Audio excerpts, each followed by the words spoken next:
Dalam kitab-kitab Syafi'i sarannya juga gitu. Jika Bilal Arba'in sebaiknya tetap Jumatan.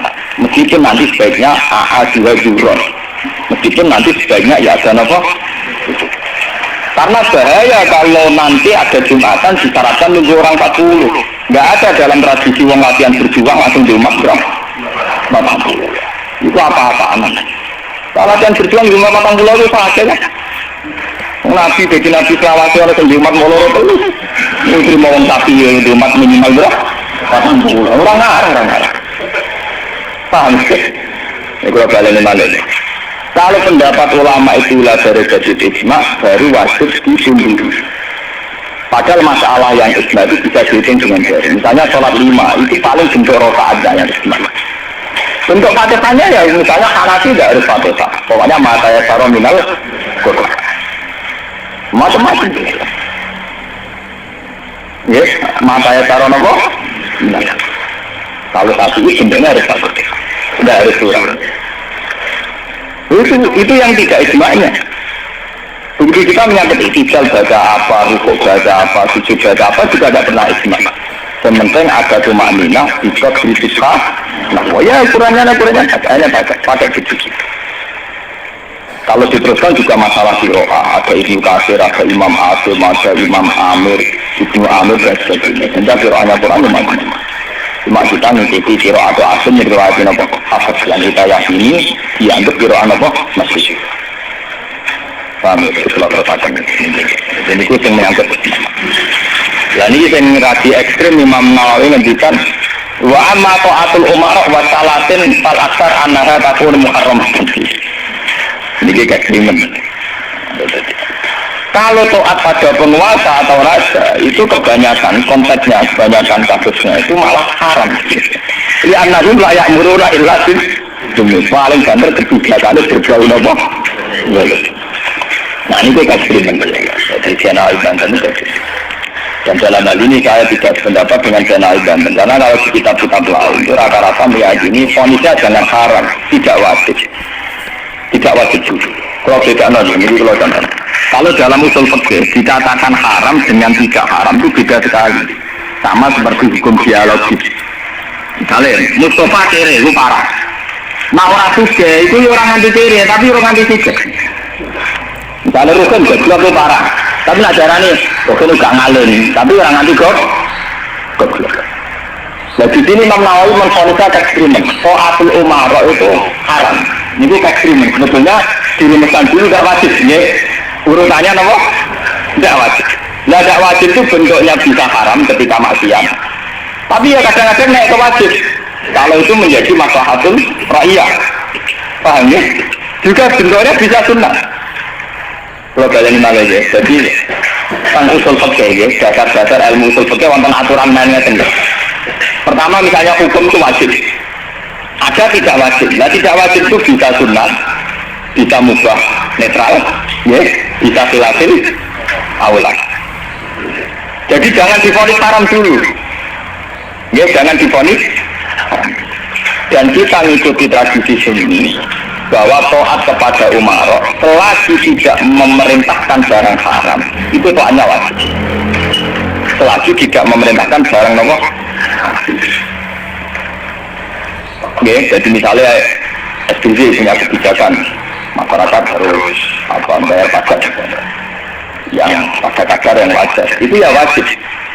Tapi kalau memerintahkan haram maka menjadi apa? Haram.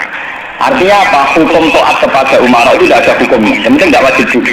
Nanti melihat kalau konteksnya maslahat menjadi wajib. Kalau tidak maslahat tapi tidak haram, ya nanti ada urutannya. Kalau agak baik, ya mungkin sunat.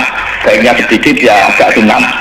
Kalau setengah makro, ya khilaful aulah sesuai urutan-urutan gitu. Karena itu banyak itu ketentuan-ketentuan. Lah yang menjadi masalah ini sama dengan nanti. Bagaimana kalau sesuatu itu taruhannya dengan stabilitas? Ini kita mau tenang. Entah itu stabilitas politik, entah stabilitas ekonomi kayak kasus Bank Senturi itu kaitannya dengan apa? Stabilitas. Itu paling ngeri dalam semua tradisi kekhilafaan. Misalnya ya itu jelas-jelas bentuk. Ya itu jumlahnya jelas-jelas bentuk. Dia adalah aktor di balik pembunuhan Said Hussein di Karbala.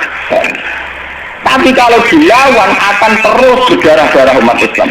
Karena de facto Yazidlah yang dianggap presiden saat ini. Karena dia putra Muawiyah yang memenangkan pertarungan politik dengan Ali bin Abi Thalib. Jika kalau dilawan akan terus berdarah-darah umat Islam. Tapi keputusannya Sayyid Hasan mengakui pemerintahnya Muawiyah, juga pemerintahnya Yazid. Apa mengakui kebatilan? Ya enggak.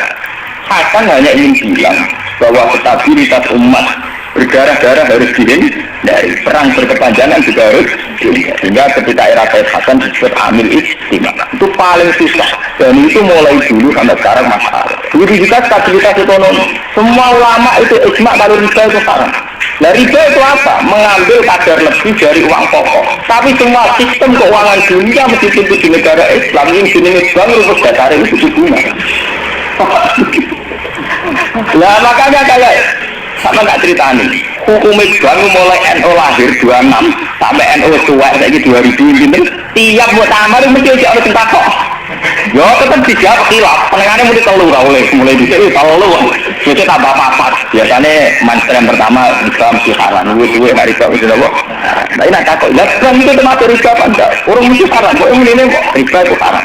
Kalau cerita nih, karena dia yang meyakini riba haram itu betul. Kalau riba haram itu betul. Tapi kalau yang meyakini bank itu riba itu tidak mesti benar, bang. Karena begini, dulu ekstrim media tenggene Indonesia termasuk Jodoh Rehan Kudus, termasuk guru-guru saya ekstrim. Ini kemauan sempat fatwa khusus dan negara itu dulu masih bilang begitu. Lihat di keputusan yang masih punya ruang dulu dan Allah. Alasannya dalam sistem moneter modern tidak bisa menghindari yang namanya bank. Meskipun rumus bank tentu suku bunga akan melibatkan. Tapi yang boleh kita berikan kayak apa? Tentu ad-daruratu muqaddaratun bidot. Ada aturan sesuatu yang tidak bisa dihindari. Misalnya kasus deflasi atau mengalami pengurangan nilai tukar. Misalnya begini, tidak mungkin kan orang yang punya uang tahun 82 juta, yang saat itu asal tapi gede, orang nabung di bank 2 juta tahun 80, tentu 2 juta itu jual sapi besar, regane no? Kan nggak mungkin 2010 yang sapi disepakati rega 8 juta, tetap dibayar orang. Masa yang kayak itu termasuk riba? Toh nggak keluar dari Rasul Mal turun juta kan hasilnya sapi. Bagaimana mungkin kamu katakan itu keluar Rasul kalau Rasul Mal sapi regane 2 juta tahun 80? Saya ini satu tahun 2010 mesti regane misalnya 10. Paham? Lalu 8 juta gue anggap riba. Lu Rasul Mal kok sapi? Tapi yang saya ini regane 10 juta. Nah itu menjadi masalah ulama. Makanya dulu ketika rektor Al-Azhar jenisnya Muhammad Talsud, kenapa Talsud itu populer di dunia akademik? Mereka dia tahu kontroversi mengatakan jika riba itu ada sifat yasirun yang menutup angka penyusutan uang, maka itu belum sampai kategori apa? Cuma itu jadi masalah di Jawa yang kita alami. Terus yang diakui syariat kan hanya terus pakai emas. Sementara terus yang itu pakai sapi, mereka rajin emas. Misalnya begini, ini pengalaman saya nih. Kalau sering mengalami contoh-contoh masalah macam misalnya adik mantu, cara kuno rak diutangi kakak. Gue terus mau ingin kalau utangi pedes. Pas niku payu 400.000 tahun 80. Saya gitu tukarannya wis rukun tahun 2000 pulau ya ini satu. Gue kebayarin kalau utangi sapi pedes. Nah ini bisa mau 400.000 ini tak 400.000 dari sini utang lo dolen. Karena saya udah kita bikin tolong.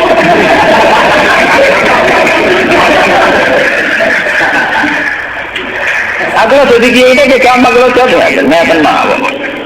Nggak sahur 400.000 buat mari geger, itu kalau pedet mawon. Kemudian utangnya apa?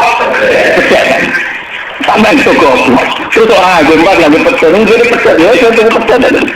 Enggak aku hukumi wajib nganggo terus pedet, itu terus dua mesti geger.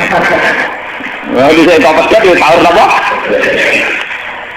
Sekarang tetangga saya itu banyak yang haji. Itu gara-gara krusnya sapi. Dulu mbak saya itu namanya Mbak Bijik. Itu haji ini kayak sapi 16. Sekarang itu ngomong darani haji itu murah. Dulu keluarga saya haji kalau menangi gaji, keluarga saya haji membayar 7 juta. Menangi malah haji 14 juta. Pas bapak pulau haji 2003 itu terlalu nopo juta. Tapi uang di kamu darani haji itu sepakat murah. Mereka nak ngantri ngantri sapi. Mereka bisa sapi sampai sapi 16. Saya ini kalau mulai kita lama ada satu tapak, tapi yang biasa adalah ini kasih saya itu lebih murah dibanding bisa. Artinya apa? Rupiah yang melonjak tidak ada pengaruhnya dalam rupiah itu. Mergo dhisik 7 juta antek sapi 6, saiki 30 juta antek sapi 4. Bagaimana Anda bisa memponis riba dalam konteks-konteks seruat ini ekonomi, paham ya? Mesti wong ora paham lah wong pakai hukum riba itu perampangan. Ya mau mikir maksudnya ora paham. Paham ya? Kalau kita ada dibantah lagi, ya anak wong tenan jenenge riba.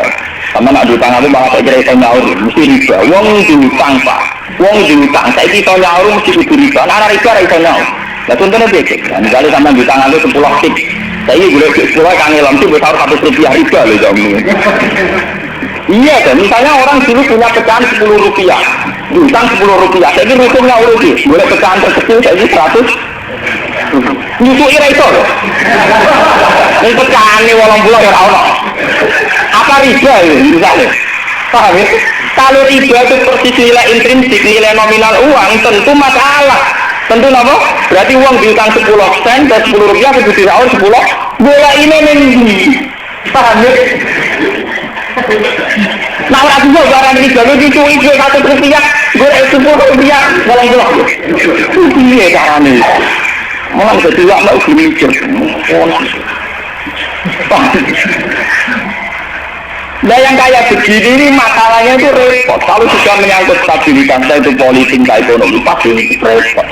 Ini kasus-kasus ini kasus dan tenturi, kasus masalah intelijen itu kalau pertimbangannya stabilitas politik ada intelijen, stabilitas ekonomi ada permainan selanggu dua, ono LPS, buah, ono KKS, buah, ono bulan.